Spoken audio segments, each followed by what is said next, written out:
I think the definition of greatness is to inspire the people next to you. I think that's what greatness is or should be. It's not something that lives and dies with one person. It's how can you inspire a person to then in turn inspire another person that then inspires another person. And that's how you create something that I think lasts forever. Yeah. And I think that's our challenge as people, is to figure out how our story can impact others and motivate them in a way to create their own greatness. There's a quote from one of my English teachers at Lower Merion named Mr. Fisk. He had a great quote that said, "Rest at the end, not in the middle." And that's something I always live by. You know, I'm not gonna rest, I'm gonna keep on pushing now. There are a lot of answers that I don't have, even questions that I don't have. But I'm just gonna keep going. I'm just gonna keep going, and I'll figure these things out as we go, right? And you just continue to build that way. So I try to live by that all the time. And what brings you the most joy right now? Being with my family. Really? That is the most fun. It's just, it's hanging out with them all summer, being able to like do things that I ordinarily couldn't do. Yeah. Because of training, because of season and stuff like that. So being around them and watching Bianca grow up, because there are a lot of things that I miss with Natalia and Gianna because I was playing. So being there every day with them is so much fun, man. So it brings me the most joy. What does love feel like?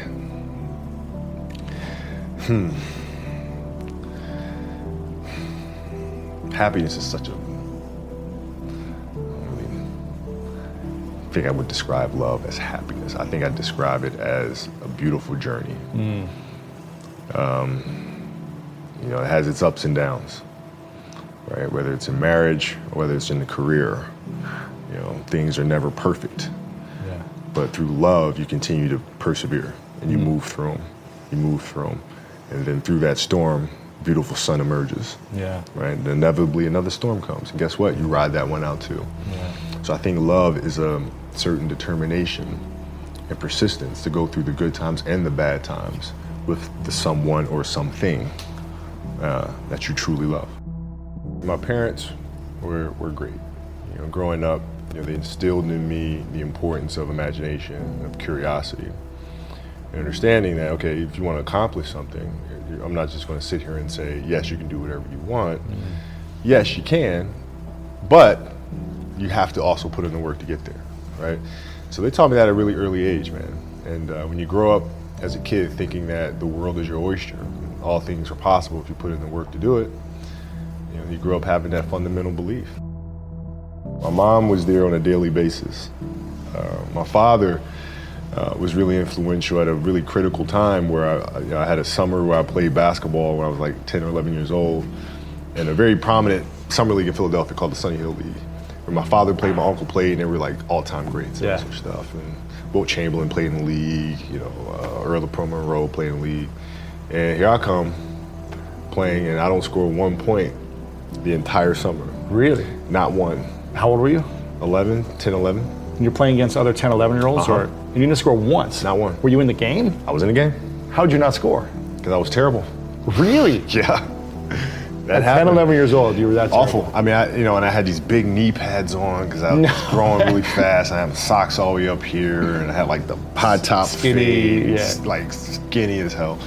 And I scored not a free throw, nothing, not a lucky shot, not a breakaway layup, 0 points. And I remember crying about it and being upset about it. And my father just gave me a hug and said, listen, whether you score 0 or score 60, I'm gonna love you no matter what. Wow. Now that is the most important thing that you can say to a child. Because from there, I was like, okay, that gives me all the confidence in the world to fail. I have the security there. But to hell with that, I'm scoring 60. Let's go. Right. And from there, I just went to work. And I stayed with it, and I kept practicing. When you're in this culture, in our society, you can do some phenomenal things individually, but they'll never reach their full potential unless you do them collectively. And you have to figure out how to do that. The challenge for me was always compassion and empathy. I think about 2009, things started changing for me. I started really making a conscious effort to better understand. And that doesn't mean, you have compassion and empathy so you go soft on them. It's more like you put yourself to the side and you put yourself in their shoes and understand what they're feeling. And then you have to make certain decisions of, okay, what buttons do I need to push for this player to get them to the next level? So it's not sit around and it's all happy-go-lucky type of thing. If you're leader, your job is to get the best out of them, even if they may not like it at that time. One of the things that I had to learn is how to get the best out of my teammates. Yeah. And most people think it's a simple thing, pass them the ball. But that's not how you make guys better. You have to really affect their behavior. How do you do that? So, I would tell guys, we got back-to-backs.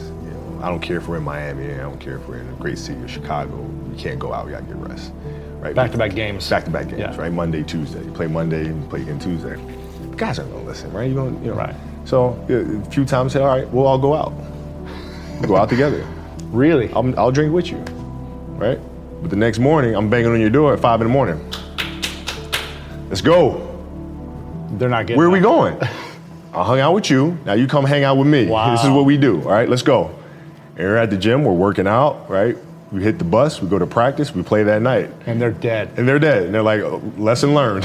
Really? Lesson learned. Take them out once. Listen, if you're gonna do that, but don't let that compromise what we're here to do. Right. This is why we're here. This is why you're here in the first place. What does losing feel like to you? It's exciting. Why is it exciting? Because it means you have different ways to get better. There's certain things that you can figure out that you can take advantage of, right? Certain weaknesses that were exposed that you need to shore up, right? So it was exciting. I mean, it sucks to lose. Right. But at the same time, there are answers there if you just look at them. I'll give you an example. So Katie Lou Samuelson is one of the best college basketball players in the country. She plays at UConn. She's going to be a senior. And they just had a really tough season last year where they lost to Notre Dame in the final. And so I asked her, I said, have you watched the Notre Dame game? She was like, no. I said, well, why not? I said, I don't want to watch that. I said, I know you don't, but you're going to play Notre Dame this year, yeah? Yeah. What's the chances you see him again in the final? Goes, well, you probably see him again. I said, well, you can't show up and play them without knowing why you lost that one, right? So, the mistakes that you've made in that game, you have to do the hard stuff and watch that game and study that game to not make those mistakes over and over again just because you weren't brave enough to face it. So she came down to the office. I brought her down to the office and we sat down, we watched that game together. Wow. Right? And you gotta deal with Face it. You gotta deal with it. Face it, learn from it. When you play for 20 years, I played for 20 years, you reach a certain level, you're like, okay, wait a minute, I have to start again at the base of a mountain and try to climb the top of this mountain. First of all, what mountain am I climbing? I don't even know, like, what the hell am I gonna be doing? And it's very scary. It's very scary. Even for you? Oh, absolutely. Wow. Absolutely. And the thing that helped me actually was hurting my Achilles, because that forced me to sit there and say, okay, the day could be today that your career is over. Now what do? You have these ideas about doing something with your life after basketball, but what if today is the day that's it? Now what do you do? So I had all this time sitting there with my Achilles injury and contemplating and thinking, and I said, I better get to work. Wow. That was that. The mentality book is really about process and craft. I've broken the book up into 2 sections. And process is really about the process of preparing, through injury, recovery, studying of the game. And then the craft is the actual performance and the tactics. And so a lot of things that I learned through the game were through photos. You can look at a photo and see like a player making a move, and look at the angle of his feet, look how he's using his hands on defense, and I can really break down things to the smallest detail through that. And that's what you'll see in this book. I mean, it's really a basketball Bible. You'll see how I break things down, like how I'm looking at things to the smallest of detail. Yeah. And that's the best way to understand how to have that kind of mentality, is to ask questions, then find answers. And then that leads to more questions, and you find more answers, and that's what the book is. So how can we teach our children what it means to work hard? Well, you do it through training, right? So when I get up in the morning, my daughter goes with me. 4 a.m.? 4 a.m. My 15-year-old goes with me. She goes with me before school, and it becomes a daddy-daughter thing. That's cool. She just got her permit, right? So she drives in the morning. It becomes a cool thing, right? But through that process, she understands the value of hard work and things taking time. And the same thing with my 12-year-old, right? She practices every day, right? And so it's through those behaviors is where I find the motivation to do it.